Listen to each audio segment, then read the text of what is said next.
Hey there! Is today your first time here? Or maybe your first time in a while? If so, maybe you're wondering exactly who we are and what this church is all about. Well, we'd like you to know that we're a group of ordinary people who are on an amazing journey together, following Christ. Our guide is the Bible because it's the divinely inspired Word of God, and it will never take us in the wrong direction. Along the way, we hope you'll see that we are welcoming and spiritually passionate, and that getting to know you is a big deal to us. We know that the road is rough sometimes, but we'll work really hard to bring you practical and relevant messages to equip and encourage you through life's ups and downs. We want you to know that we care about this community, and we believe that it's our job to make it a better place. So, no matter who you are or where you've been, we're glad you're here with us today, and we hope that you'll join us on our journey, following Christ and living out His plan for us. So, welcome to church.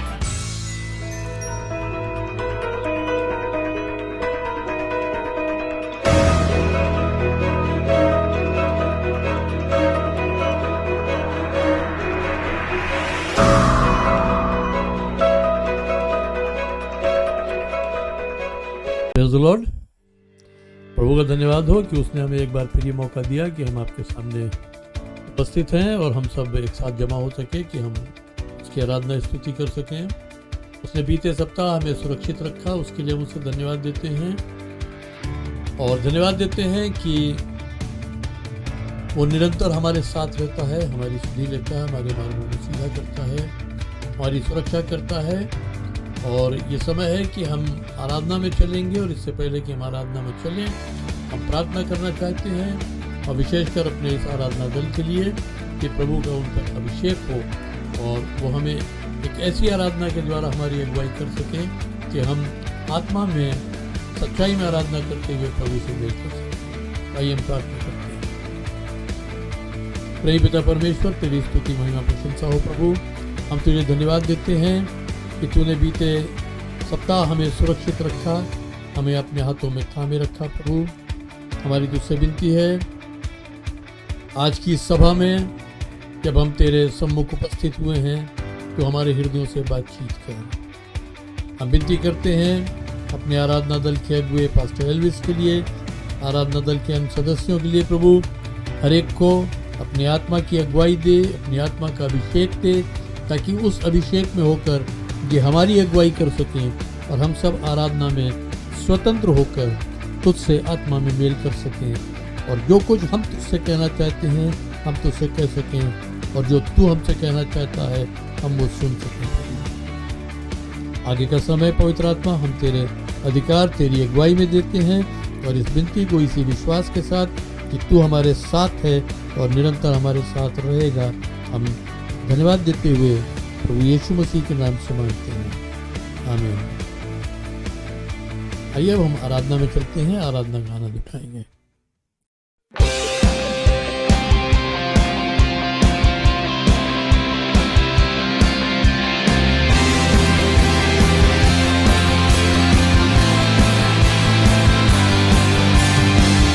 इतिहास की गवाही है, मृत्युंजय हमें बचाता है, गाए हम यीशु जिंदा है। क्रूस खाली कब्र भी तूने लाई आनंद जिंदगी, जीके हम यीशु जिंदा है, जिंदा है।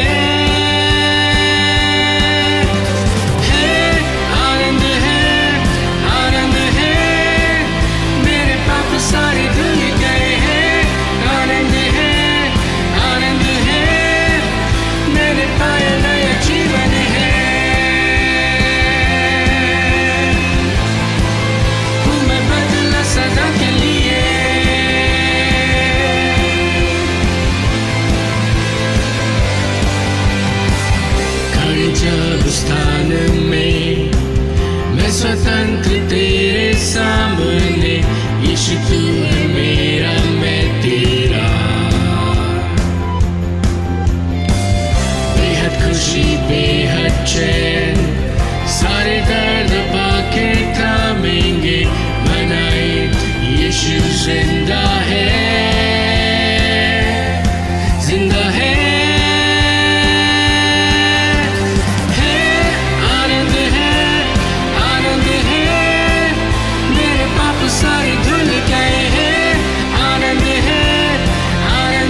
भरोसा मेरा, तू ही सहारा है मेरा।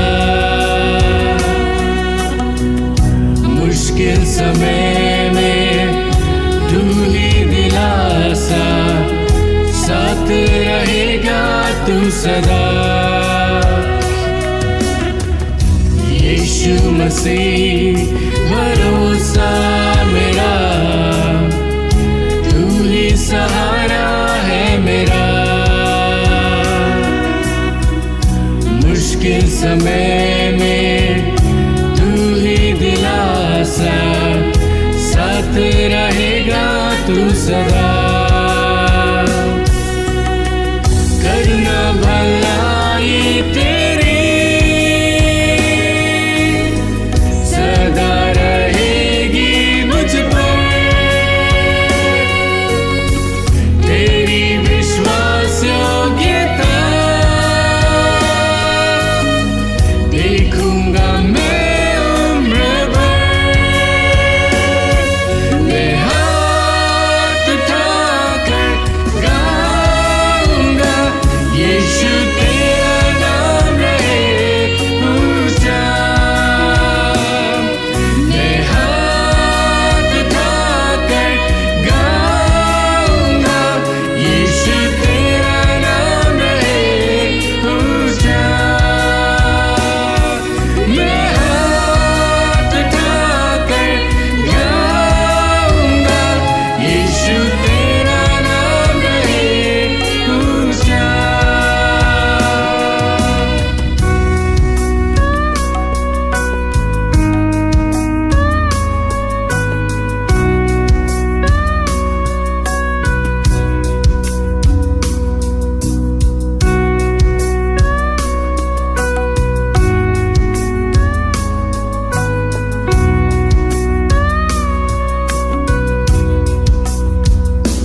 हम हाथ उठाकर गाएंगे, यीशु तेरा नाम रहे ऊंचा।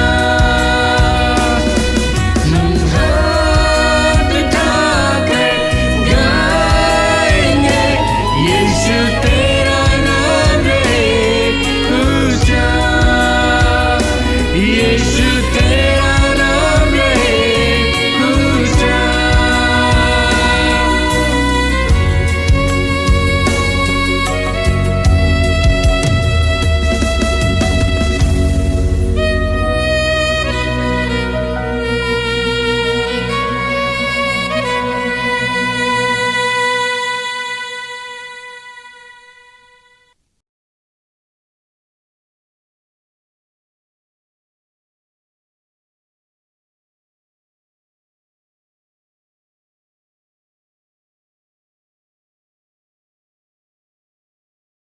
यीशु मसीह के पवित्र और सामर्थ्य नाम में आप सबको जय मसीह की। हम आशा करते हैं कि आपने आराधना में परमेश्वर की उपस्थिति का अनुभव किया होगा, और अब हम अपनी आराधना में आगे बढ़ेंगे। और ये समय है कि हम परमेश्वर की आराधना अपनी भेंटों के द्वारा करेंगे, अपने दसवांश के द्वारा करेंगे। और इससे पहले हम परमेश्वर को अपनी भेंटें, अपने दसवांश दे, आइए हम परमेश्वर के वचन में से देखेंगे और उसके बाद अपने हृदय को तैयार करके हम परमेश्वर को भेंट चढ़ाएंगे। तो मैं चाहता हूँ मेरे साथ, अगर आपके पास आपकी बाइबल है तो मेरे साथ निकालिएगा नीति वचन उसका 3 अध्याय और उसका 9वां और 10वां पद हम पढ़ेंगे। नीति वचन उसका 3 अध्याय उसका 9 और 10 पद, और मैं इंग्लिश में पढ़ रहा हूँ, आप उसे स्क्रीन पे हिंदी पे देख सकते हैं। यहाँ लिखा है, honour the lord with your possessions and with the first fruit of all your increase. So your barns will be filled with plenty and your vats will overflow with new wine. यहाँ लिखा है कि परमेश्वर को आदर दो। पहली चीज, भेंट हम परमेश्वर को आदर देने के लिए देते हैं, ठीक है। Honour the lord with your possessions, है ना। परमेश्वर को जब हम भेंट देते हैं तो हम परमेश्वर को कोई घूस नहीं दे रहे, परमेश्वर को उससे पाने के लिए, वापस पाने के लिए नहीं दे रहे। पहली चीज जो बाइबल बताती है, इस पद में लिखा है ऑनर, हम परमेश्वर को भेंट दे के आदर देते हैं, ठीक है। अपने जो परमेश्वर ने आशीषें दी हैं उन आशीषों से हम भेंट चढ़ा के परमेश्वर को आदर देते हैं। अपने पहले फल से, अपने उपज के पहले फल से हम परमेश्वर को आदर देते हैं, है ना।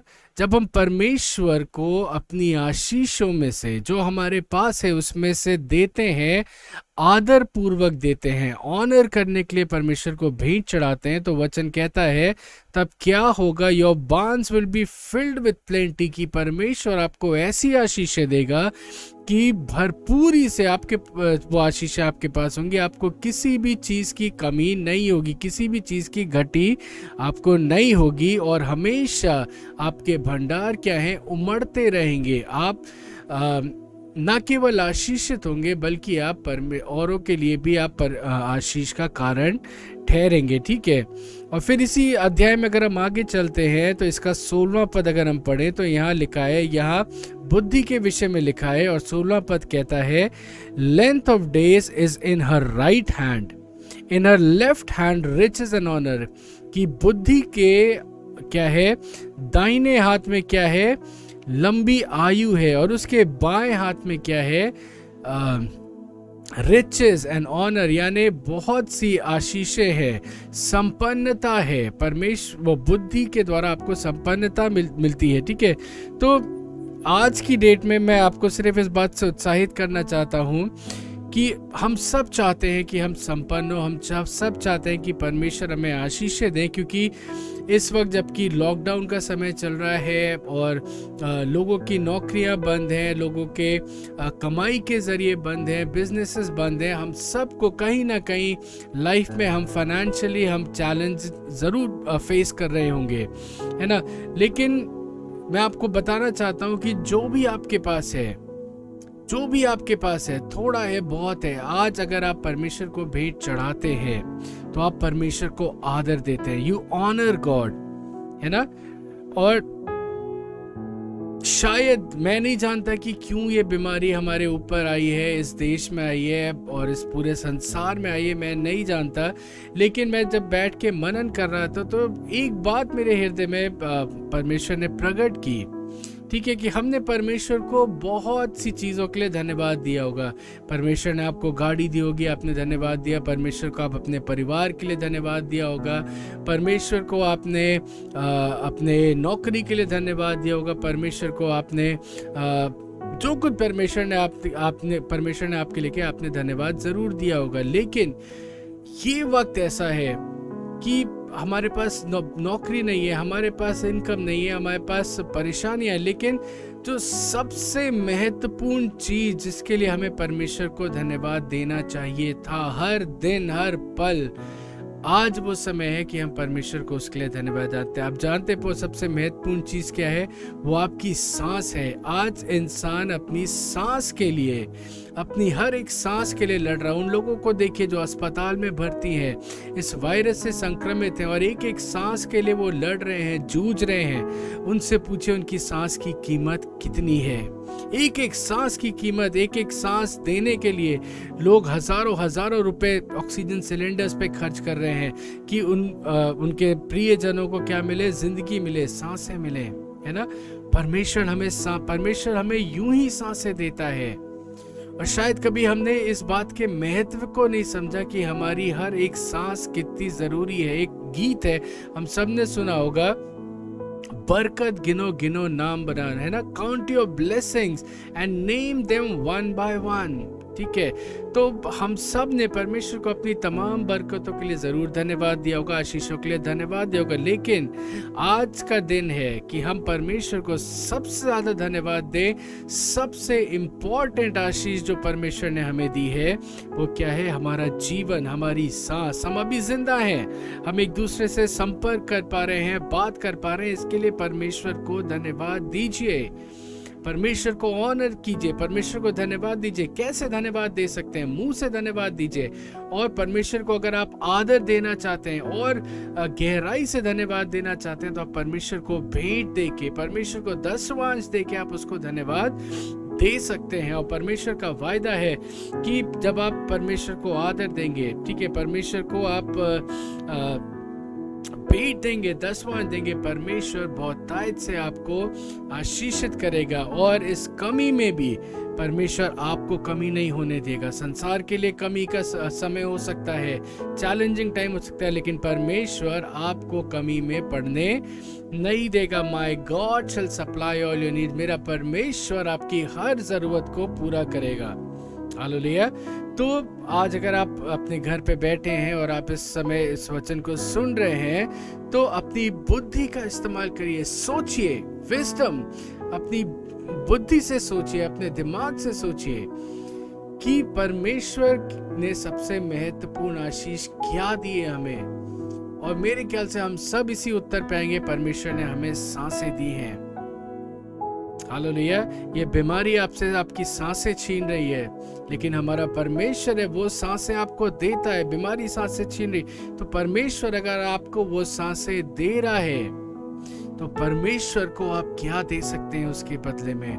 परमेश्वर को उस बात के लिए आदर देने के लिए आप क्या दे सकते हैं? तो ये समय है, आप परमेश्वर को भेंट चढ़ा सकते हैं। हमारी बैंक डिटेल्स आपके स्क्रीन पे है, आप देख सकते हैं। और आप उसको जो भी आपकी भेंट है, दशवांश है, आप उसको बैंक में जमा कर सकते हैं। और ये पैसा परमेश्वर की सेवा के लिए, परमेश्वर की महिमा के लिए इस्तेमाल होगा। और परमेश्वर निश्चित आपको बहुतायत से आशीष देगा। तो मैं उम्मीद करता हूँ कि आपने कुछ सीखा है। परमेश्वर आपको आशीष दे। सुरक्षित रहिए। जय मसीह की।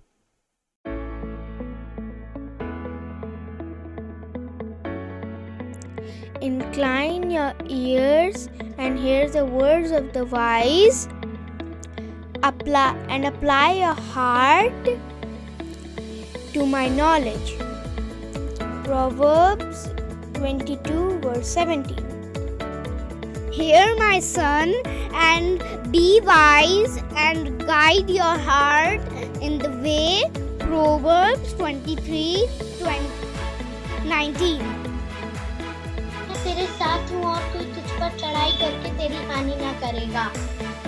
यीशु मसीह ने कहा तुम झूठी साक्षी मत देना। वचन पर मन लगाता है वह कल्याण पाता है और जो यहोवा पर भरोसा रखता है वह धन्य होता है। नीति वचन 16:20। Whatever you ask in prayer, believe that you have received it and it will be yours. Mark chapter 11 verse 24. Praise the Lord, everyone. Now the Bible verse. This is the day that the Lord has made. Let us rejoice and be glad in it. Psalms 118 verse 24. ये समय होगा कि हम Sunday school के बच्चों के लिए एक साथ मिलकर प्रार्थना करें। धन्यवाद करते प्रेम पिता परमेश्वर सुंदर दिन के लिए प्रभु। धन्यवाद करते सुंदर समय के लिए। हम विशेष प्रार्थना करते इन बच्चों के लिए प्रभु, जो कुछ भी पद इन्होंने सुनाए प्रभु जी उन्हें दीजिए परमेश्वर। ये उन पे चले परमेश्वर पिता, बहुत तीरों के लिए आशीष का कारण बन सके प्रभु जी। अपने जीवन में सर्वप्रथम स्थान आपको दे खुदावन प्रभु। हम प्रार्थना करते हैं परमेश्वर इस महामारी में प्रभु हर एक को बचाए रखिए प्रभु, हर एक वायरस से परमेश्वर पिता। इनको ज्ञान बुद्धि दीजिए प्रभु, ताकि परमेश्वर ये हर एक क्षेत्र में परमेश्वर आगे बढ़ सके प्रभु जी। और परमेश्वर इनके हृदय में प्रभु आपका प्रेम हो परमेश्वर पिता जी। उन्हें दीजिए परमेश्वर पिता, इनके जीवन में आज्ञाकारिता हो परमेश्वर पिता। हम धन्यवाद करते हैं इन बच्चों को आपके हाथों में सौंपते हैं, आगे के समय को आपके हाथों में देते हुए इस प्रार्थना विनती को अपने उद्धारकर्ता प्रभु यीशु मसीह के नाम से मांगते हैं, आमीन। समय होगा परमेश्वर के वचन का। Praise the Lord. प्रभु का धन्यवाद हो कि उसने इस सुंदर आराधना के द्वारा हमारी अगुवाई की, और मैं आशा करता हूँ कि आप सब ने आराधना में आनंद उठाया है और आराधना के द्वारा आप स्वतंत्र हुए हैं। और अभी आपने जो कुछ भी बच्चों के मुख से बाइबल के पद सुने या जो संक्षिप्त वचन आपने सुना, उसके द्वारा आपने ज़रूर प्रेरणा पाई है। और अब समय है कि हम मुख्य वचन में चलें, और उससे पहले हम प्रार्थना करना चाहेंगे कुछ लोगों के लिए जिनके निवेदन हमारे पास हैं, ताकि प्रभु उनको चंगाई दे। आइए हम प्रार्थना करेंगे। प्रेम पिता परमेश्वर, तेरी स्तुति महिमा प्रशंसा हो। हम इस समय उन सब लोगों को तेरे अनुग्रह के सिंहासन के सामने लाते हैं प्रभु, जिन्हें किसी भी प्रकार का शारीरिक कष्ट है या जो किसी प्रकार की समस्याओं से घिरे हैं, और जिन्होंने अपने प्रार्थना निवेदन हमें दिए हैं प्रभु, उन सब पर हम तेरी चंगाई चाहते हैं, तेरी आशीष चाहते हैं। हम प्रार्थना करते हैं भाई विष्णु सरोज के लिए, जबकि डॉक्टर्स ने उन्हें 3rd स्टेज का कैंसर बताया है उनके पेट में, और उसका ऑपरेशन करने के लिए उनसे कहा है। हमारी तुझसे विनती है प्रभु, तू अपना हाथ बढ़ाकर उन्हें छू और एक आश्चर्यजनक रूप से उन्हें चंगाई दे। जबकि वो हॉस्पिटल में है प्रभु, हॉस्पिटल के सारे स्टाफ को, हर डॉक्टर को, हर नर्स को, हर उस व्यक्ति को जो किसी भी रूप से उनकी सेवा के लिए वहाँ उपस्थित है, उसको हम तेरे हाथों में सौंपते हैं, ताकि तेरी आत्मा का अभिषेक उन पर हो और उनके द्वारा तेरी आत्मा उन्हें स्पर्श करने पाए। परिवार के सब सदस्यों के लिए प्रार्थना करते हैं प्रभु, हर एक को तू शांति दे, हियाव दे, ताकि वो तुझ में बल पाएं और हियाव के साथ हर एक परिस्थिति का सामना करें और विश्वास करें कि तेरी ओर से चंगाई मिलती है प्रभु। हम प्रार्थना करते हैं बहन लॉयस बेली के लिए, जैसा कि उसने विश्वास में अपनी चंगाई को क्लेम किया है। हमारा ये भरोसा है कि वो चंगाई उसको मिल चुकी है, क्योंकि विश्वास हमें यही सिखाता है कि जो कुछ भी हम प्रार्थना करके मांगते हैं, यदि हम विश्वास कर लें कि हमें मिल गया, तो हमारे लिए वो हो जाएगा। इसलिए प्रभु हम धन्यवाद देते हैं कि तूने उसको वो चंगाई दे दी है। होने दे वो अपनी आंखों से उस चंगाई को अस्तित्व में आते हुए देख सके। हम प्रार्थना करते हैं डॉक्टर गौरव डायस के लिए। उनके शरीर में जो कुछ भी दुर्बलता है, वो दुर्बलता प्रभु यीशु मसीह तेरे नाम के अधिकार से इसी घड़ी जाती रहे। हम प्रार्थना करते हैं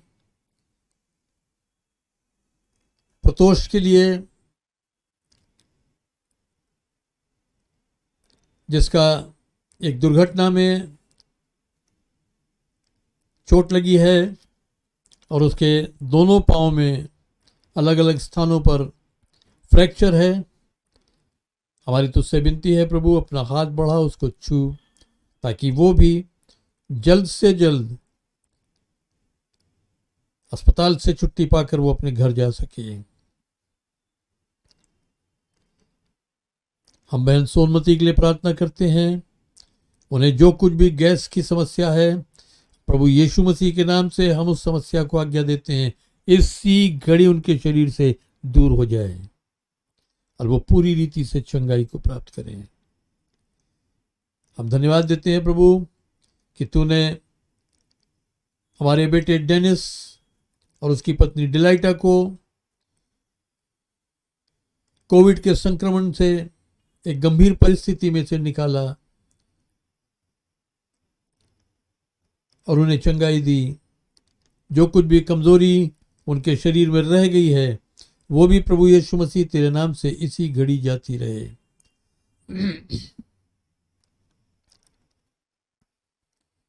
यदि और भी कोई बीमार है, दर्शकों में, श्रोताओं में यदि कोई बीमार है, किसी भी प्रकार की दुर्बलता से ग्रसित है, हम उस बीमारी और दुर्बलता के विरुद्ध प्रभु यीशु मसीह के नाम से आते हैं और उसे आज्ञा देते हैं, इसी घड़ी वो बीमारी, वो रोग, वो दुर्बलता उनके शरीर से दूर हो जाए। हम प्रार्थना करते हैं प्रखर मिश्रा के लिए, उसको पूरी चंगाई दे प्रभु, ताकि वो भी तुझसे ये आशीष पाकर तेरी महिमा कर सके। आगे का समय पवित्र आत्मा हम तेरी अगुवाई में देते हैं।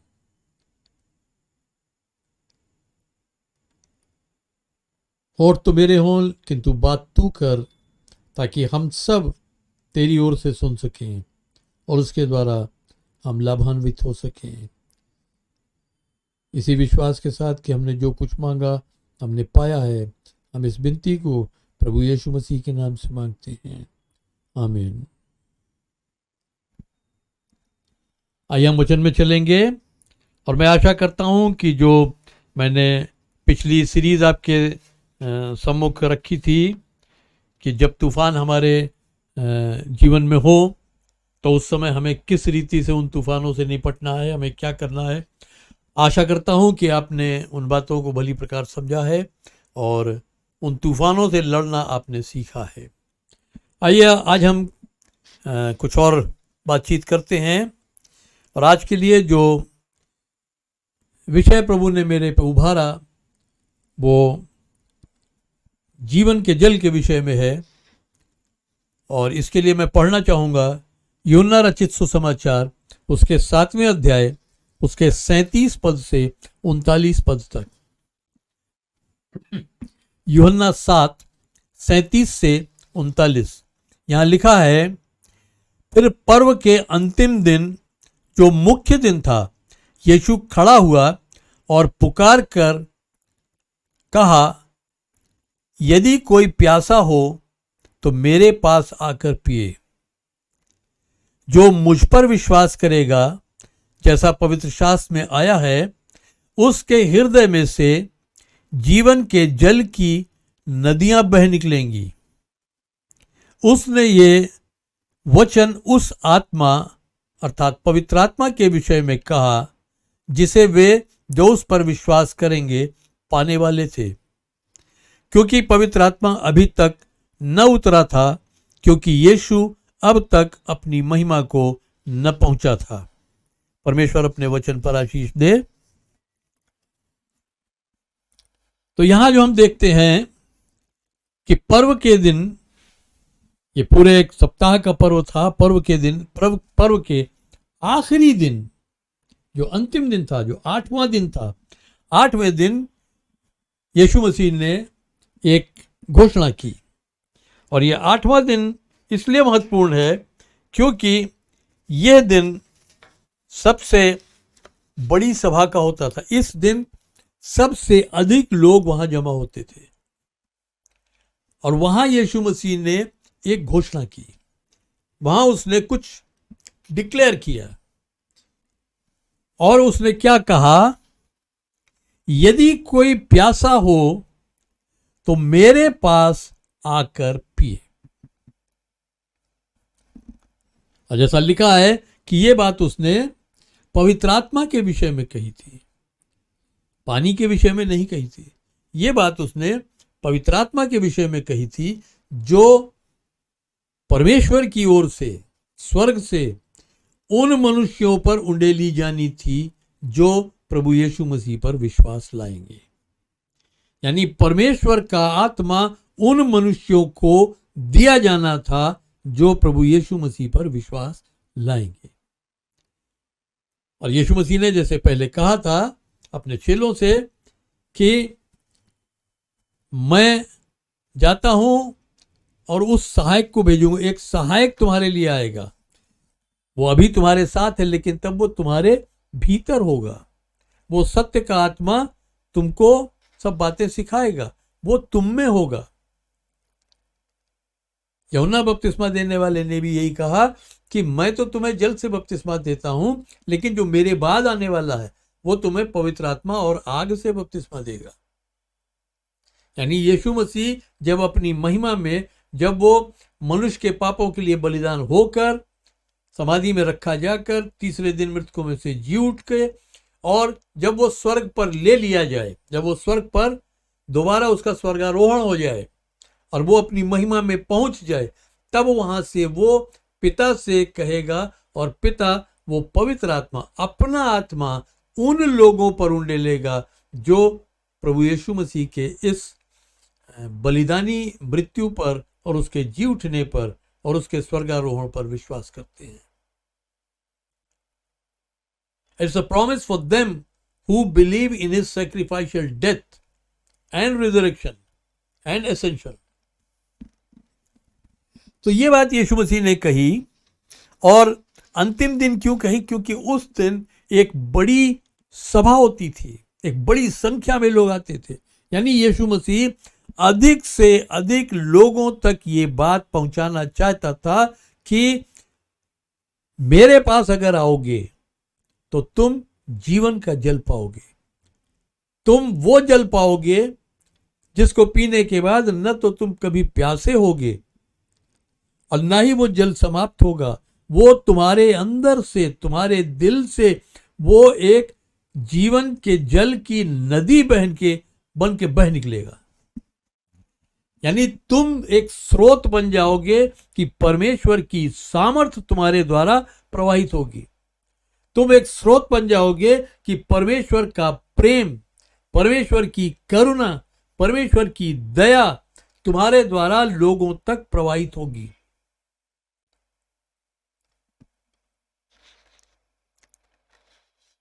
तो इसलिए यीशु मसीह ने अंतिम दिन का इस्तेमाल किया और उसने ये निमंत्रण लोगों को दिया। और ये निमंत्रण उसने एक विस्तृत निमंत्रण दिया, यानी एक खुला निमंत्रण है। जैसे वो कहता है यदि कोई प्यासा हो, वो ये नहीं कहता यदि कोई यहूदी प्यासा हो, वो ये नहीं कहता यदि कोई यूनानी प्यासा हो, वो ये नहीं कहता यदि कोई व्यक्ति विशेष प्यासा हो। यदि कोई विश्वास, कोई भी प्यासा हो, जो कोई भी प्यासा है, यीशु मसीह कहता है वो मेरे पास आए और पिए। जब वो मेरे पास आएगा तो उसको जीवन के जल मिलेगा। और वो जल केवल उसको तृप्त नहीं करेगा, बल्कि उसके द्वारा वो जल एक नदी बन के बह निकलेगा। यानी वो एक उस जल का एक स्रोत भी बन जाएगा कि उसके द्वारा परमेश्वर का प्रेम, करुणा, दया, उसकी सामर्थ्य ये प्रवाहित होने लगेगी।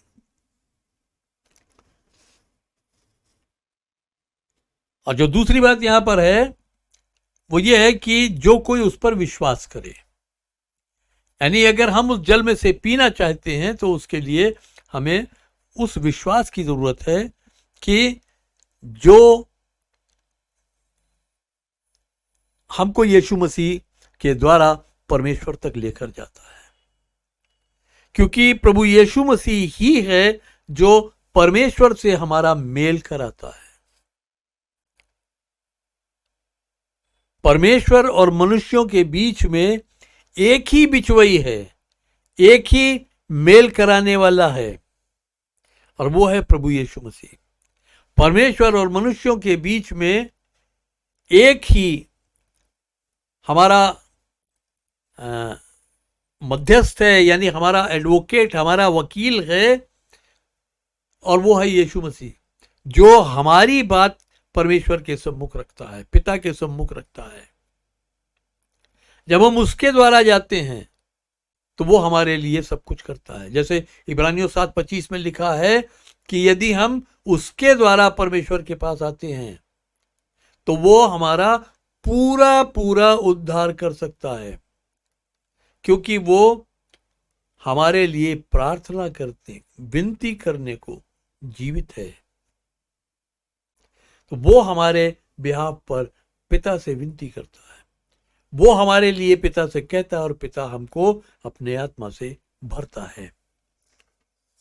मैं आज बहुत विस्तार में नहीं जाऊंगा क्योंकि ये एक बहुत विस्तृत विषय है, और इस पर अगर हम पूरी चर्चा करेंगे तो अच्छा खासा हमें समय लगेगा। आज मैं थोड़ा सा आपको संक्षेप में सिर्फ आपको प्रेरित करूंगा, उत्साहित करना चाहूँगा कि आप वो पवित्र आत्मा किस रीति से प्राप्त कर सकते हैं, आप वो जीवन का जल कैसे प्राप्त कर सकते हैं, और उसके लिए कौन कौन सी वो कंडीशंस हैं, कौन कौन सी शर्तें हैं जो हमें पूरी करनी पड़ेंगी, क्योंकि बिना उन शर्तों के पूरा किए हुए वो जीवन का जल हमें नहीं मिलेगा। तो यहाँ पर हम 4 शर्तों की मुख्य रूप से बात करते हैं जो होनी चाहिए, जिसके द्वारा वो जीवन का जल हमें मिल सकता है। पहली शर्त क्या है? प्यास होनी चाहिए। अगर हम प्यासे हैं तो, यदि हमें प्यास है तो, यदि हमें प्यास नहीं है तो फिर वो जीवन का जल हमें नहीं मिलेगा। जैसे कहावत है कि यदि घोड़ा प्यासा नहीं है तो आप कुछ भी कर लो, आप उसको पानी नहीं पिला सकते। तो वैसे ही यदि हमारे अंदर प्यास ही नहीं है तो परमेश्वर हमें जीवन के जल से तृप्त नहीं करेगा। उसके लिए हमारे अंदर प्यास होनी चाहिए। प्यास का अर्थ है कि एक ऐसी तीव्र प्यास हो, एक ऐसा हमारे एक कितनी तीव्र इच्छा हमारे अंदर होनी चाहिए कि कुछ भी हो हमें ये जीवन का जल चाहिए। ये प्यास हमारे प्राणों में इस हद तक होनी चाहिए कि इसके लिए हमें कोई भी कीमत चुकानी पड़े, हम चुकाएंगे, लेकिन हमें यह जीवन का जल चाहिए। यदि आज सांसारिक रूप से आपको कहीं ये प्रॉमिस मिले, ये वायदा मिले कि हमारे पास वो पानी है जिसको आप पी लेंगे तो मरते दम तक आपको कभी प्यास नहीं लगेगी, आपको पानी पीने की जरूरत नहीं पड़ेगी, या हमारे पास वो भोजन है जो आप एक बार खा लेंगे तो मरते दम तक आपको दोबारा भूख नहीं लगेगी, आपको दोबारा भोजन की जरूरत नहीं पड़ेगी। यदि ऐसा कोई प्रस्ताव आपके पास आता है, ऐसा कोई इनविटेशन या ऐसा प्रॉमिस आपके पास आता है, तो आप उसके लिए क्या करेंगे? आप कहेंगे भाई ये तो बहुत बड़ी चीज है, इसके लिए तो चाहे जो कीमत देनी पड़े दे के हम वो भोजन और वो पानी पीना चाहेंगे, वो भोजन करना चाहेंगे जिसके द्वारा हमारी भूख और हमारी प्यास हमेशा के लिए समाप्त हो जाए, ना हमें भूख लगे ना हमें प्यास लगे। लेकिन शारीरिक रूप से वो संभव नहीं है, क्योंकि हम सब जानते हैं कि हमारे शरीर की जो संरचना है, तो एक बहुत बड़ा हिस्सा हमारे शरीर का वो पानी ही है। यानी हमारे शरीर में जो कुछ भी, जितने भी अवयव पाए जाते हैं, उसमें सबसे अधिक मात्रा में पानी पाया जाता है। तो पानी की जरूरत तो हमको बराबर पड़ती रहती है, शारीरिक रूप से तो पड़ती रहती है, आत्मिक रूप से भी हमें उस जल की जरूरत है। तो यदि हमारे अंदर आत्मिक प्यास है तो हम इसको प्राप्त कर सकते हैं। यानी हमारे अंदर इतनी तीव्र इच्छा होनी चाहिए कि चाहे जो कीमत देनी पड़े हम परमेश्वर से मेल करना चाहते हैं, हम परमेश्वर से एक संबंध बनाना चाहते हैं, हम उसकी आत्मा की परिपूर्णता को प्राप्त करना चाहते हैं। जिस दिन ये प्यास हमारे अंदर होगी उस दिन हमारे लिए वो हो जाएगा। यशाया 55 और उसका पहला पद अगर हम पढ़ें तो वहां लिखा है, अहो हर एक जो प्यासा हो वो जल के पास आए, और जिसके पास कुछ भी धन न हो वो भी आए, मोल ले और खाए, और बिना धन के ही दाखरस व दूध बिना मूल्य चुकाए ही ले। यानी यहां वो कहता है कि यदि कोई प्यासा है तो वो जल के पास आए, और अगर उसके पास धन नहीं है तो भी वो उसको मोल ले। यानी जिस जल की बात यीशु मसीह कर रहा है, अगर आप प्यासे हैं और आप वो जल चाहते हैं तो आपको यीशु मसीह के पास आना पड़ेगा, क्योंकि यीशु मसीह उस जल का सोता है। क्योंकि लिखा है कि जिस चट्टान पर मूसा ने लाठी मारी थी, जिस चट्टान से उन्होंने पानी पिया था, वो चट्टान यीशु मसीह है। तो यीशु मसीह वो जल का सोता है, और जो कोई पीना चाहता है उस जीवन के जल को, वो यीशु मसीह के पास आए। और अगर वो कंगाल है, अगर उसके पास धन नहीं है,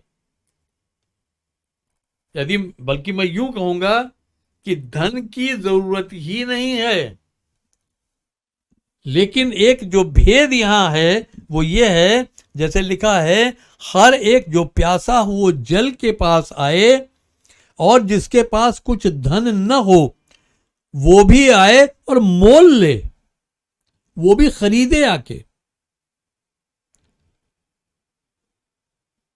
ये तो बड़ी विचित्र बात है कि जिसके पास धन नहीं है वो कैसे खरीदेगा।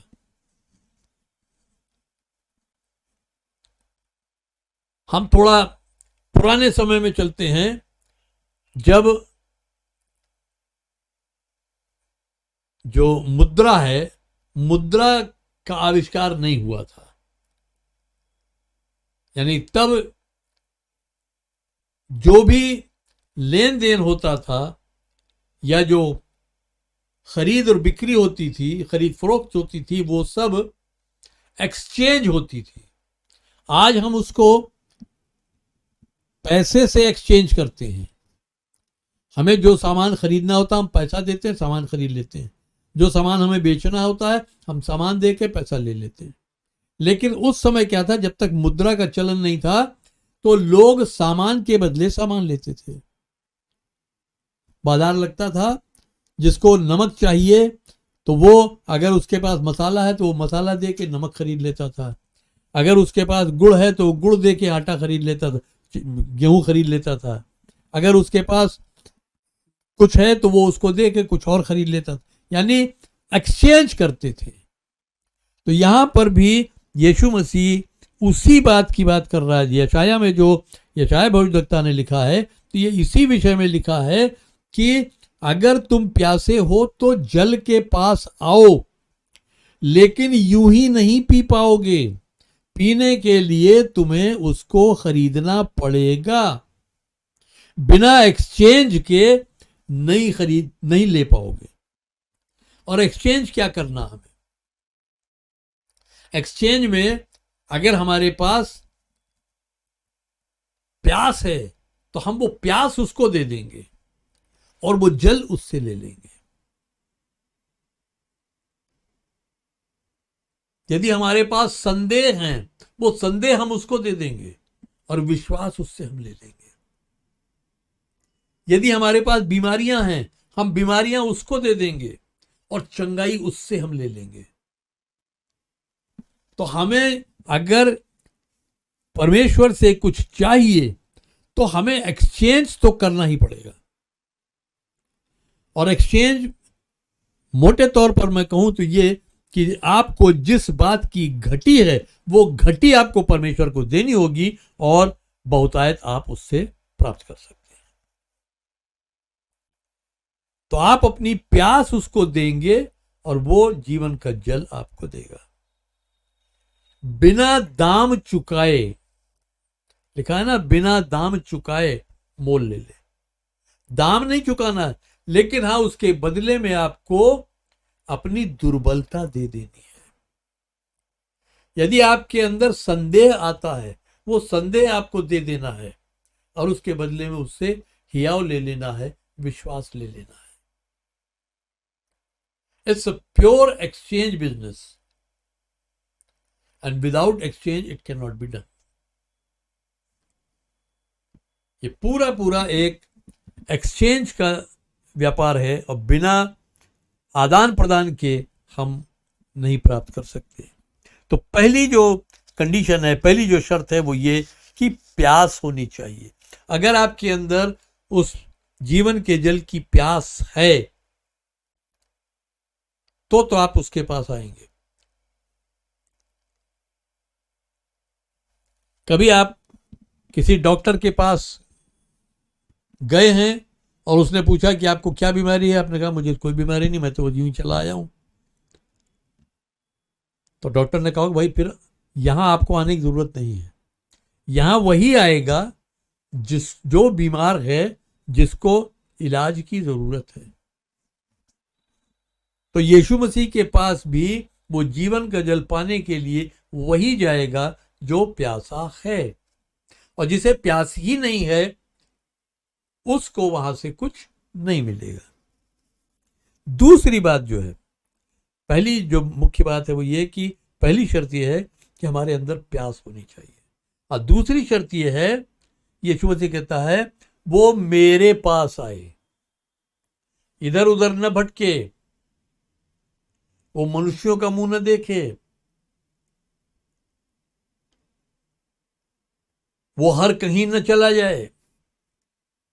जिसने कह दिया यहां तो यहां चले गए, जिसने कह दिया वहां तो वहां चले गए, वो मेरे पास आए। यहां मैं एक बात कहना चाहता हूं, मैंने अक्सर देखा है लोगों को कि जब बड़े बड़े प्रचारकों की सभाएं होती हैं तो उनमें जरूर जाते हैं, इस उम्मीद से जाते हैं कि शायद वहां उनको कुछ मिल जाएगा और उनका जीवन बदल जाएगा। लेकिन वो ऐसी बहुत सी सभाओं में हो आते हैं और उनका जीवन वही को वही रह जाता है, नहीं बदल पाता, क्योंकि वहां वो यीशु मसीह के पास नहीं जाते हैं, वहां वो उस प्रख्यात विचारक के पास जाते हैं कि शायद उस विचारक से कुछ सामर्थ बह के मुझ तक पहुंच जाएगी, या शायद वो प्रचारक जब प्रार्थना करेगा तो उसकी प्रार्थना के द्वारा परमेश्वर की सामर्थ मुझ पर उतर आएगी। ऐसा नहीं होता। यीशु मसीह कहता है मेरे पास आए।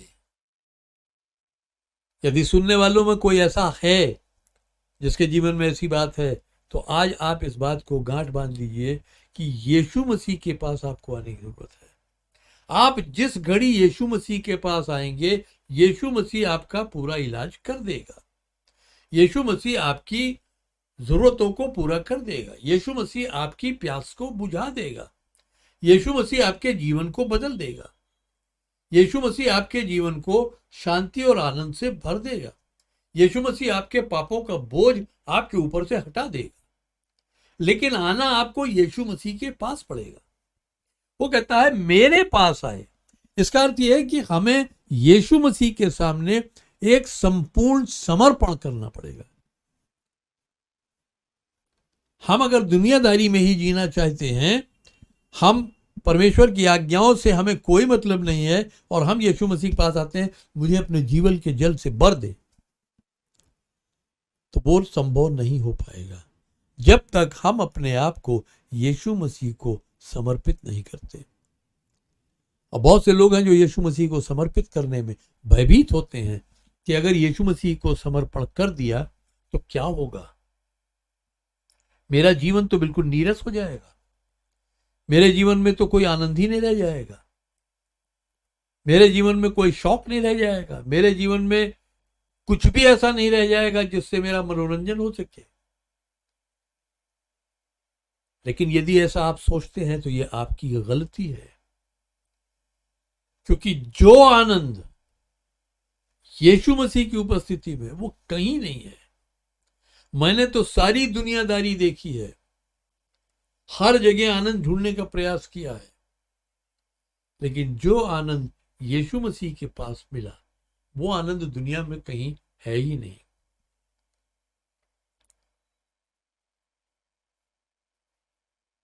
जैसे मैं एक दिन किसी के घर में प्रार्थना करने जाते थे हम, तो उनके बेटे ने एक दिन मुझसे एक बात कही कि हमारे यहाँ बहुत से लोग आते हैं, बहुत से संत महात्मा आए, और अलग अलग तरह के लोग जो संत हैं, साधु हैं, महापुरुष हैं, वो आए। लेकिन मैंने एक चीज देखी, वो भले स्वभाव में बहुत शांत हों, कम बोलते हों, गंभीर रहते हों, सब कुछ, लेकिन मैंने जो आनंद आपके जीवन में देखा वो उनके जीवन में नहीं दिखता है। कि आप हर परिस्थिति में आनंदित दिखते हो, और ये मुझे उन लोगों में नहीं दिखता। तो मैंने कहा उसका जो कारण है वो ये है कि आनंद परमेश्वर से मिलता है। आनंद और किसी तरह से नहीं मिलता। आनंद हम अपने आप नहीं कमा सकते हैं। यीशु मसीह उस आनंद का स्रोत है। जब वो हमारे अंदर होता है तो अपने आप आनंद आता है, अंदर से वो आनंद उमड़ता है। तो अगर आप यीशु मसीह के पास आएंगे तो आपको आनंद मिलेगा। आप निराश ना हो, आप संकोच न करें, आप डरे नहीं। जैसे मैं एक गवाही रखूंगा, एक प्रभु के महान दास हुए हैं A.W. टोजर, उनके 3 बेटियां थी, और जब तीसरी सबसे छोटी बेटी उनकी हुई तो उसको भी, वो छोटी थी, उन्होंने उसको भी परमेश्वर को अर्पण किया। बाकी दोनों को भी वो अर्पण कर चुके थे, उस बेटी को भी उन्होंने अर्पण किया, और उन्होंने ये प्रार्थना की कि परमेश्वर आज से ये बेटी तेरी है, तूने हमें दी, हम इसको पालेंगे, पोसेंगे, पढ़ाएंगे, लिखाएंगे, इसका सब कुछ, सारी जिम्मेदारी हम उठाएंगे, लेकिन ये तेरी है। जब जैसे जहां तू इसको इस्तेमाल करना चाहे तो इस्तेमाल करना, तू जब चाहे इसको जहां ले जाना हो वहां ले जाना। मैं कभी तेरे और इसके बीच में नहीं आऊंगा, मैं कभी रास्ते में नहीं आऊंगा। ये तेरी है, तुझको अर्पण है, तू जैसे चाहे वैसे इस्तेमाल कर। और जब वो आराधना के बाद बाहर आए तो लोगों से मिले जुले, तो एक व्यक्ति ने उनसे कहा कि पास्टर साहब, आपने अपनी बेटी को इस तरह से परमेश्वर के हाथों में दे दिया, आपको डर नहीं लगता है? तो उन्होंने कहा, भाई मेरे, लिखा है परमेश्वर प्रेम है, और मैंने तो अपनी बेटी को प्रेम के हाथों में सौंपा है। और प्रेम हानि नहीं पहुंचाता है, प्रेम हमारा बुरा नहीं चाहता है, तो मैंने तो उसको सबसे सुरक्षित हाथों में दिया है, तो मैं क्यों डरूं? मेरे हाथ उतने बलवान नहीं जितने परमेश्वर के हैं, तो मैंने तो उसको सबसे बलवान हाथों में दिया है। तो इसलिए भयभीत होने की जरूरत नहीं, यीशु मसीह के पास आइए। मत्ती रचित सुसमाचार उसके 11वें अध्याय और उसके 28 से 30 पद तक हम देखें तो यहां पर प्रभु यीशु मसीह कहता है, हे सब परिश्रम करने वाले और बोझ से दबे लोगों, मेरे पास आओ और मैं तुम्हें विश्राम दूंगा। मेरा जुआ अपने ऊपर ले लो और मुझसे सीखो, क्योंकि मैं हृदय में नम्र और दीन हूं, और तुम अपने प्राणों के लिए विश्राम पाओगे, क्योंकि मेरा जुआ सहज और मेरा बोझ हल्का है। हे सब परिश्रम करने वाले और बोझ से दबे लोग, जब भी हम परिश्रम करते हैं तो हमें प्यास लगती है। थोड़ा परिश्रम करने के बाद हमें प्यास लगती है, क्योंकि जब हम परिश्रम ज्यादा करते हैं तो पसीना निकलता है, और उस पसीने के द्वारा हमारे शरीर से जल बाहर निकलने लगता है, और जल की कमी होने लगती है, तब हमारा शरीर जल मांगता है और हमें प्यास लगती है। तो यीशु मसीह कहता है, हे सब परिश्रम करने वाले, जो परिश्रम करने वाले हो, जरूर है कि तुम्हें प्यास है। यदि किसी को प्यास न हो तो वो परिश्रम नहीं करेगा। अगर उसका कोई मोटिव नहीं है, अगर उसका कोई लक्ष्य नहीं है, तो कोई भी मनुष्य व्यर्थ परिश्रम नहीं करेगा।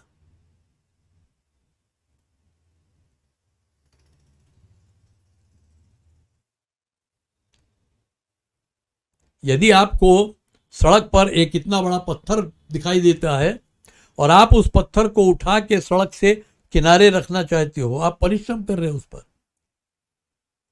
तो आप क्यों रखना चाहते हो?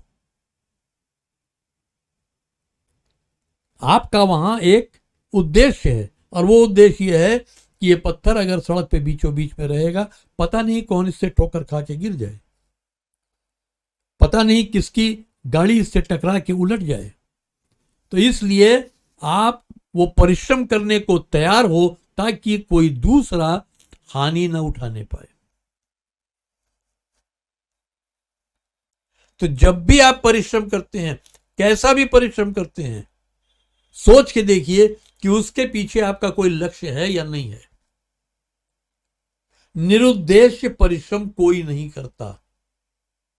तो यीशु मसीह कहता है, हे सब परिश्रम करने वाले और बोझ से दबे लोग, क्योंकि तुम परिश्रम करते हो इसलिए बोझ से दबे हो, और उसी बोझ को हल्का करने के लिए तुम परिश्रम करते हो। वो बोझ तुम्हारे ऊपर मानसिक हो सकता है, वो बोझ तुम्हारे ऊपर एक आर्थिक बोझ हो सकता है, वो बोझ तुम्हारे भविष्य का बोझ हो सकता है, वो बोझ तुम्हारे बच्चों की शिक्षा का हो सकता है, वो बोझ तुम्हारे मकान की मरम्मत का हो सकता है, वो बोझ तुम्हारा निजी मकान बनाने का हो सकता है, वो बोझ कुछ भी हो सकता है।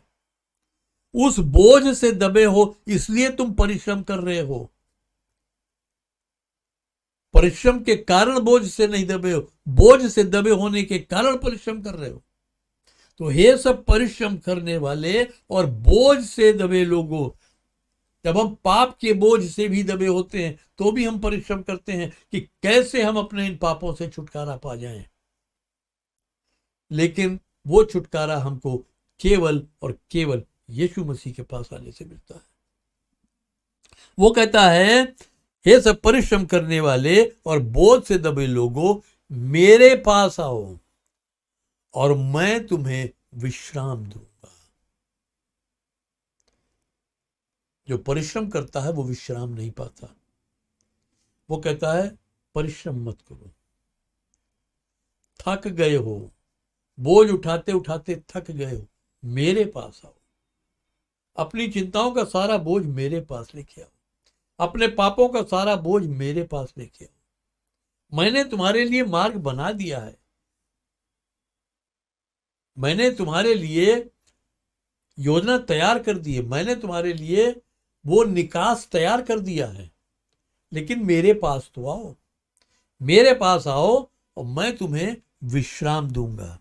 फिर कहता है मेरा जुआ अपने ऊपर ले लो और मुझसे सीखो, क्योंकि मैं हृदय में नम्र और दीन हूं और तुम अपने प्राणों के लिए विश्राम पाओगे। जुआ क्या होता है? जो बैल की गर्दन पर रखा जाता है। अगर आपने देखा होगा बैल से जब खेत जोते जाते हैं या जब बैलगाड़ी में डाला जाता है तो उनकी गर्दन पर लकड़ी का एक इंस्ट्रूमेंट होता है, वो रखा जाता है। वो जुआ कहलाता है, जो गर्दन पर रखा हुआ होता है। और वो कहता है मेरा जुआ अपने ऊपर ले लो। मैं आपको एक भेद की बात बताता हूं कि कभी भी दो नए बैल एक साथ एक जुए में नहीं डाले जाते,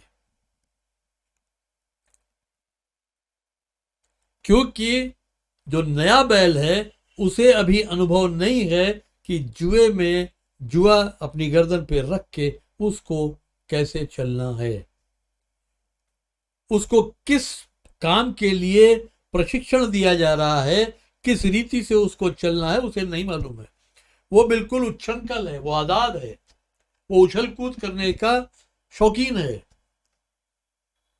तो इसलिए अगर दो नए बैल एक साथ डाले जाएंगे और जब उनको बांध के चलाया जाएगा तो वो दोनों बगावत कर देंगे,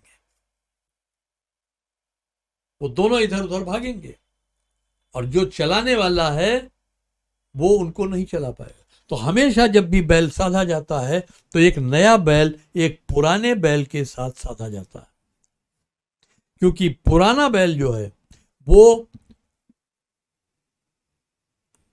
अनुभवी है, उसको सारा अनुभव है, वो अभ्यस्त हो चुका है,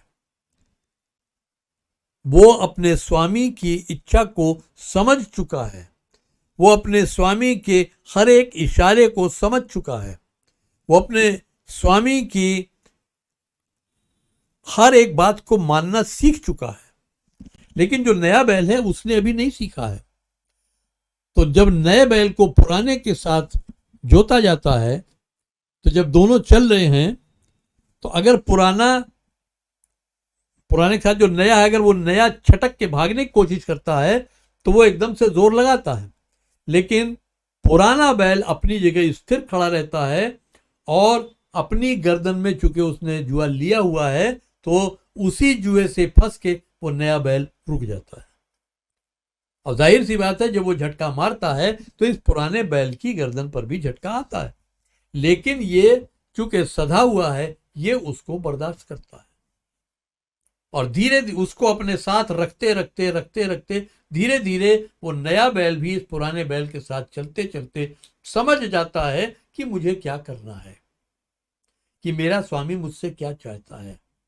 वो भी धीरे धीरे अपने स्वामी की आवाज को पहचानने लगता है, वो भी अपने स्वामी के इशारों को समझने लगता है और धीरे धीरे वो भी अभ्यस्त हो जाता है।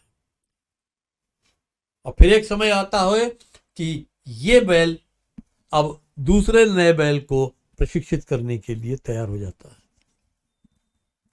तो जुआ वो है, यीशु मसीह कहता है मेरा जुआ अपने ऊपर ले लो, क्योंकि जुए का बोझ जो है वो तो मैंने अपनी गर्दन पर लिया हुआ है। तुम्हारी गर्दन में तो सिर्फ वो जुआ पड़ा रहेगा ताकि तुम भटकने ना पाओ, ताकि तुम इधर उधर छटकने ना पाओ, ताकि तुम मार्ग से हटने ना पाओ। बोझ तो सब मैं उठाऊंगा, तुमको सिर्फ साथ साथ चलना होगा। और जब तक दूसरा बैल सध नहीं जाता है तब तक बोझ पुराने ही बैल पर ज्यादा आता है। तो यीशु मसीह ये कहता है, मैंने तुम्हारा सारा बोझ अपने ऊपर ले लिया है। यशायाह 53 में अगर हम पढ़ें तो परमेश्वर ने हम सब के सारे अधर्मों का बोझ उसी पर लाद दिया है। हमारा सारा बोझा उसने अपने ऊपर ले लिया है। तो वो कहता है, मेरा जुआ अपने ऊपर ले लो, क्योंकि मैं हृदय में नम्र और दीन हूं। मैं इधर उधर भटकता नहीं हूं, मैं शांत रहता हूं, मैं विचलित नहीं होता हूं।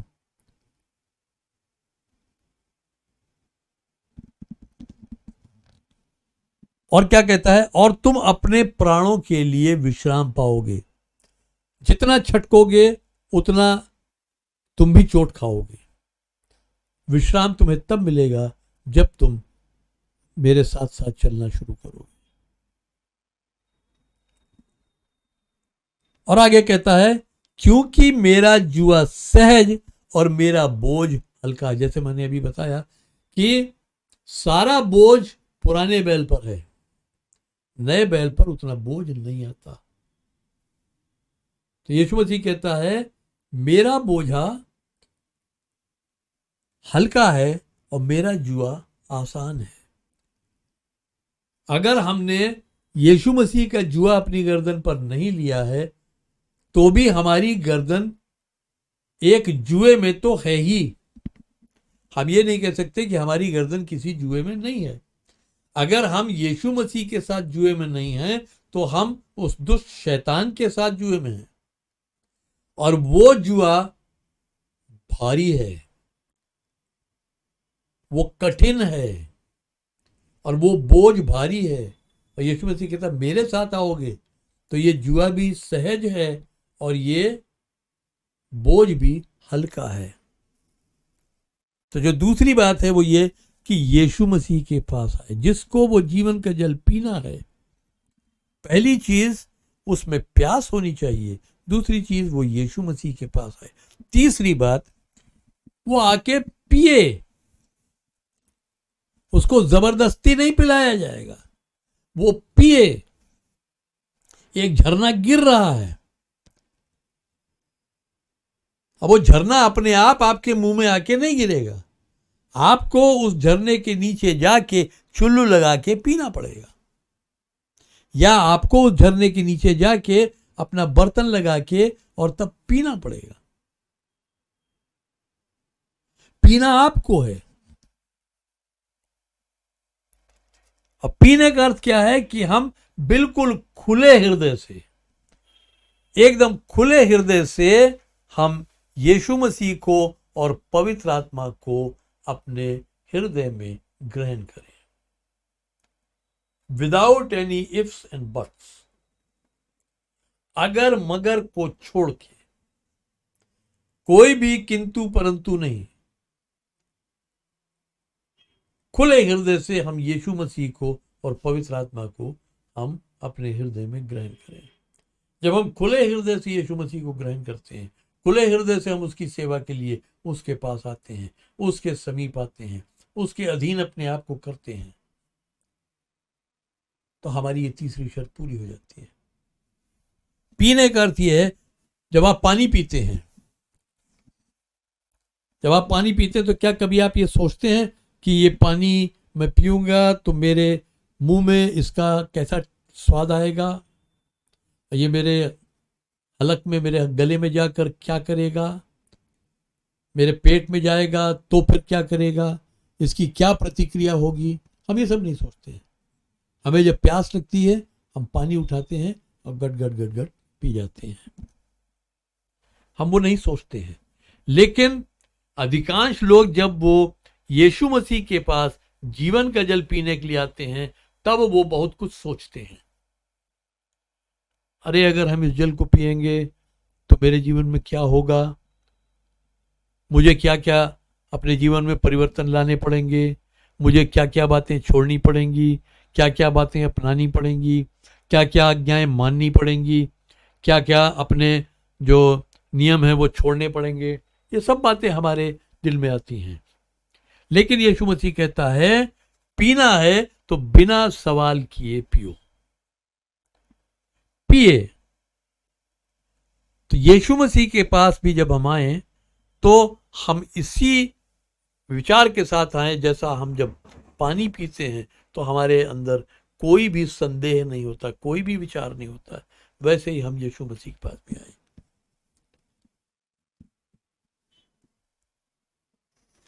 चौथी बात है मुझ पर विश्वास करें। जो चौथी शर्त है यीशु मसीह की कि मुझ पर विश्वास करें। पहली शर्त वो प्यासा हो, दूसरी शर्त मेरे पास आए, तीसरी शर्त पिए, और चौथी शर्त क्या है कि मुझ पर विश्वास करें। लिखा है विश्वास बिना परमेश्वर को प्रसन्न करना असंभव है। It's impossible to please God without faith. You cannot please God without faith. It's impossible. असंभव है।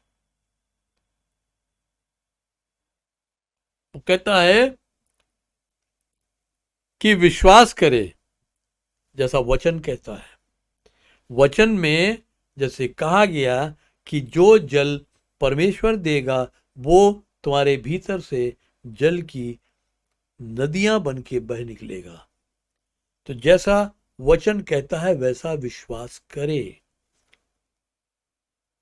मुझ पर वो विश्वास करे कि मैं उसको उस जल से तृप्त करूंगा, मैं उसको उस जल से सींच दूंगा, इतनी भरपूरी से भरूंगा कि वो उसमें से एक दरिया बन के बह निकलेगा,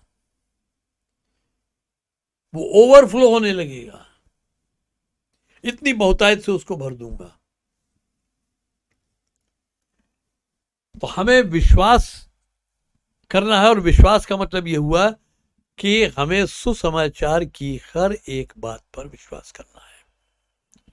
सुसमाचार हमसे जो कुछ भी कहता है, परमेश्वर का वचन हमसे जो कुछ कहता है, हमें उस सब बातों पर विश्वास करना है, सुसमाचार की सारी बातों को मानना है। मैं जानता हूं कि हम में से हर एक बाइबल की बहुत सी बातों को बहुत अच्छी तरह विश्वास करते हैं,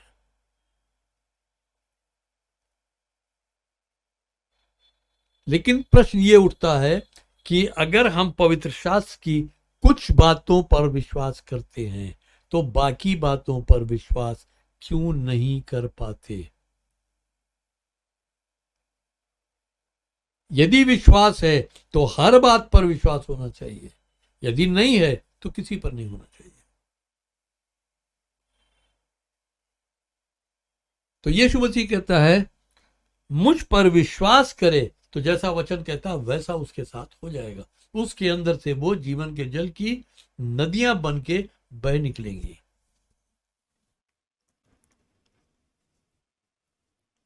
कैसे बह निकलेंगी, मैं उसका एक उदाहरण आपके सामने रखूं और उसके साथ समाप्त करूंगा।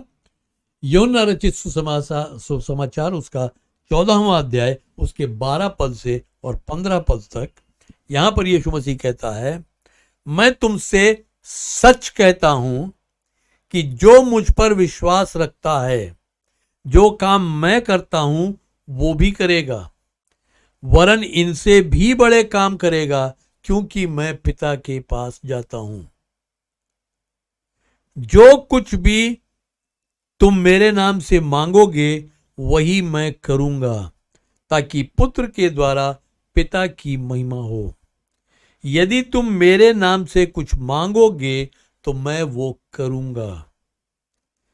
यदि तुम मुझसे प्रेम रखते हो तो मेरी आज्ञाओं को मानो। वो जीवन के जल का सोता कैसे बह निकलेगा? यीशु मसीह कहता है जो मुझ पर विश्वास रखता है, जैसे अभी ऊपर हमने देखा कि विश्वास करे, मुझ पर विश्वास करे, जो मुझ पर विश्वास रखता है, जो काम मैं करता हूं वो भी करेगा, बल्कि उनसे भी बड़े काम करेगा, क्योंकि मैं पिता के पास जा रहा हूं। और मैं पिता के पास जा रहा हूं ताकि वो जीवन के जल का सोता तुम्हारे लिए वहां से उंडेला जाए, ताकि वो सत्य का आत्मा वहां से तुमको दिया जाए। मैं जा रहा हूं, पिता से कहूंगा और वो तुम्हें उस सत्य के आत्मा से भरेगा। तो जो काम मैं करता हूं वो भी करेगा, यानी जो सामर्थ यीशु मसीह के पास है वही सामर्थ हमारे पास होगी, विश्वास करने वालों के पास होगी। फिर वो कहता है जो कुछ भी तुम मेरे नाम से मांगोगे वही मैं करूंगा। मांगो, क्या मांगोगे? मांगो तो सही। जो कुछ भी तुम मेरे नाम से मांगोगे वही मैं करूंगा, यानी तुम पिता से मांगोगे, मेरे नाम से मांगोगे, करूंगा मैं, वही मैं करूंगा, उससे कम नहीं करूंगा, उससे दाएं बाएं नहीं करूंगा। जो भी तुम मेरे नाम से मांगोगे वही मैं करूंगा। यहां पर अक्सर करके लोग थोड़ा सा क्यों संदेह कर जाते हैं मैं नहीं समझता हूं, जबकि अगर हम पवित्र शास्त्र को अक्षरशः लें तो परमेश्वर का वचन बहुत ही सरल है,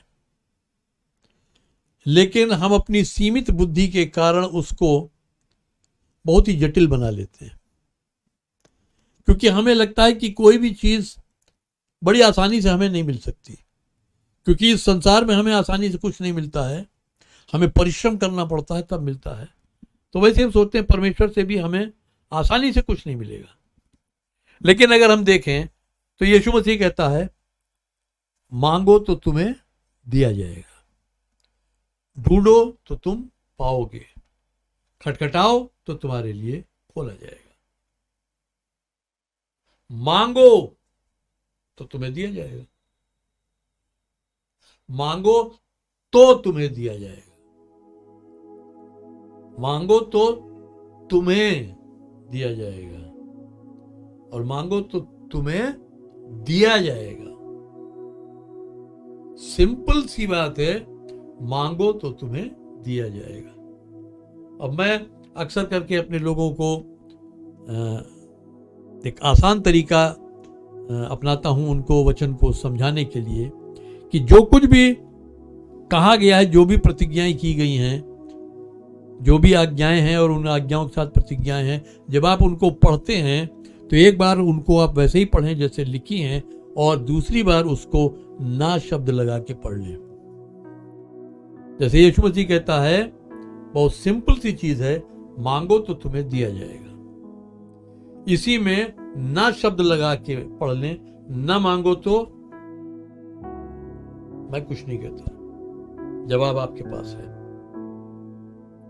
ढूंढो तो तुम पाओगे, न ढूंढो तो इसका भी जवाब आपके पास है। खटखटाओ तो तुम्हारे लिए खोला जाएगा, और न खटखटाओ तो आप किसी के दरवाजे पे गए और आप सारी रात उसके दरवाजे पे बैठे रहें तो दरवाजा आपके लिए खुलेगा, लेकिन जब आप खटखटाएंगे तो खुल जाएगा। तो सरल सी बात है, यीशु मसीह कहता है मांगो तो तुम्हें दिया जाएगा। मेरे नाम से मांगो, मुझसे मेरे नाम से मांग लो, मांगो तो तुम्हें दिया जाएगा। कहां यीशु मसीह कहता है कि कम से कम 100 बार मांगो तो तुम्हें दिया जाएगा? कहां वो ये कहता है कि जब तक गिड़गिड़ा के नाक रगड़ के नहीं मांगोगे नहीं दिया जाएगा? कहां वो कहता है कि जब तक तुम दहाड़े मार के रो के नहीं मांगोगे नहीं दिया जाएगा? वो तो कहता मांगो तुम्हें दिया जाएगा।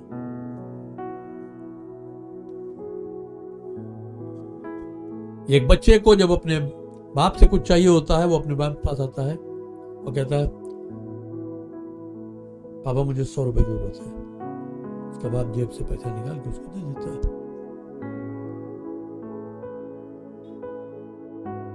वही साधारण सा रिश्ता हमारा और परमेश्वर का है। और हम उससे मांगते हैं तो हम ये सोचते हैं कि वो पता नहीं कहाँ बैठा है और हम यहाँ हैं, हमारे मांगने पे पता नहीं वो हमें देगा या नहीं देगा, कहाँ से देगा, कैसे देगा, हम वो सब सोचते रह जाते हैं। नतीजा ये होता है कि इतनी सरल सी बात को हम इतना जटिल बना लेते हैं, कॉम्प्लिकेटेड कर लेते हैं कि हमारा मांगा हुआ हमें नहीं मिल पाता।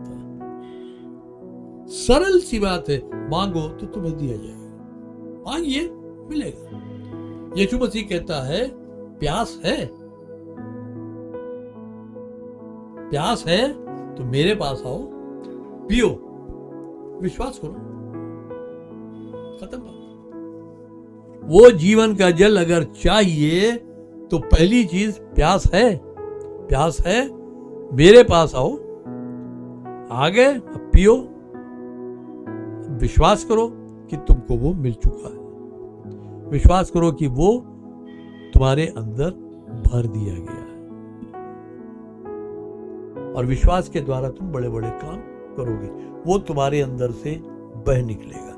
तो फिर यीशु मसीह अंत में कहता है, यदि तुम मेरे नाम से कुछ मांगोगे तो मैं वो करूंगा, यदि तुम मुझसे प्रेम रखते हो तो मेरी आज्ञाओं को मानो। यदि मुझसे प्रेम रखते हो तो मेरी आज्ञाओं को मानो। कौन सी आज्ञाएं?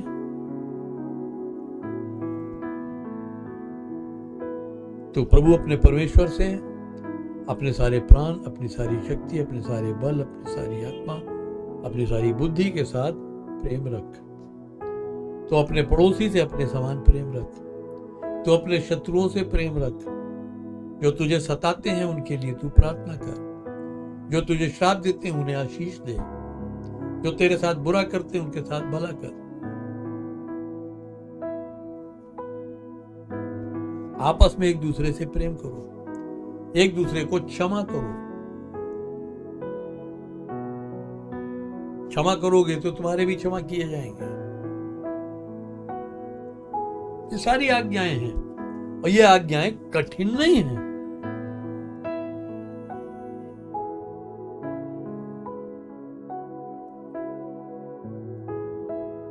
जैसे बहुत सी ऐसी चीजें होंगी जो आपने जीवन में कभी नहीं की और पहली बार जब आप उसको करने चलते हैं तो आपको बहुत जटिल लगता है और लगता है कि ये बहुत कठिन है और ये कैसे होगा, मुझसे नहीं हो पाएगा। लेकिन जब आप करते हैं तो आपको समझ में आता है नहीं, ये तो आसान है, हो सकता है। तो वैसे ही आज्ञा मानना भी जटिल नहीं है, कठिन नहीं है, बहुत आसान है।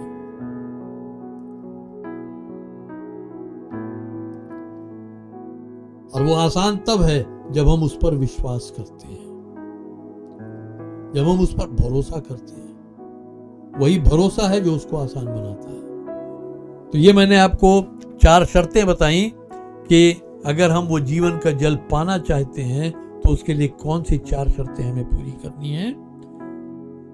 पहली है हमारे अंदर प्यास होनी चाहिए।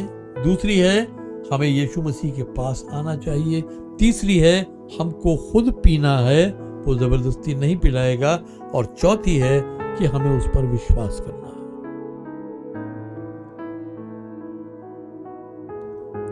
और हम पवित्र आत्मा के बपतिस्मा के ऊपर, पवित्र आत्मा के विषय में हम फिर विस्तृत रूप से बातचीत करेंगे, वो हम आगे चल के करेंगे। लेकिन आज के लिए मैं इतना ही देना चाहता हूँ कि आप इन 4 शर्तों को पूरा करें और आप उस जीवन के जल से भरे जाएंगे। आपको वो जीवन का जल पीने को दिया जाएगा और आप तृप्त होंगे। प्रभु आप सबको आशीष दे। आइए हम प्रार्थना करेंगे। पिता परमेश्वर, तेरी स्तुति, तेरी महिमा, तेरी प्रशंसा हो प्रभु। हम तुझे धन्यवाद देते हैं इस वचन के लिए जो तूने हमें दिया, इस संगति के लिए जिसका तूने हमें अवसर दिया। हम तुझसे विनती करते हैं प्रभु, हमारे साथ हो और पवित्र आत्मा हमारी सहायता कर कि हम सब के अंदर वो प्यास पैदा हो और हम यीशु के पास जाएं और हम उस जल में से पिएं और विश्वास करें, ताकि हम तेरी सामर्थ से, तेरे अभिषेक से परिपूर्ण हो सकें और तेरी महिमा के पात्र बन सकें, तेरी महिमा के लिए हम इस्तेमाल किए जाएं। हम सबके साथ हो प्रभु, हमारी सहायता, हमारी अगुवाई कर, हर एक परिस्थिति में हमें अपने हाथों में थाम ले।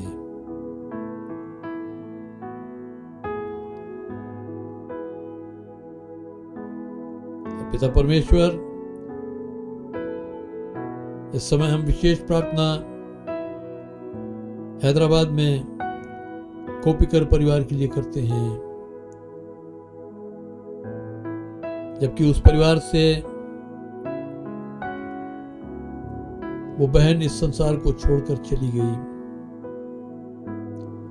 हमारी तुझसे विनती है, उस परिवार के एक एक सदस्य को तू अपनी शांति से भर दे, उनके हृदयों में तेरी शांति वास करने पाए, वो शांति जो सचमुच सारी समझ से परे है। उनके व्याकुल हृदयों को, उनके शोकित हृदयों को तू शांति दे प्रभु।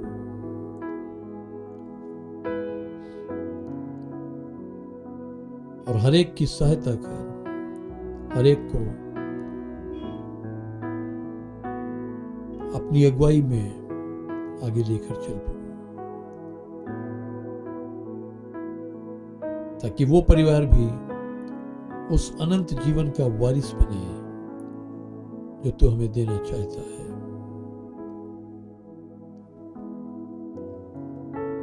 हम सब अपने आप को तेरे हाथों में सौंपते हैं प्रभु। हर एक दर्शक, हर एक श्रोता को हम तेरे हाथों में सौंप देते हैं। दिन भर हमारी सहायता करना, हमारी अगुवाई करना, हमें अपने उद्देश्यों के लिए, अपनी योजना के अनुसार, अपनी महिमा के लिए इस्तेमाल करना, और हमारे दोबारा मिलने तक हम सबको अपने हाथों में संभाले रखना।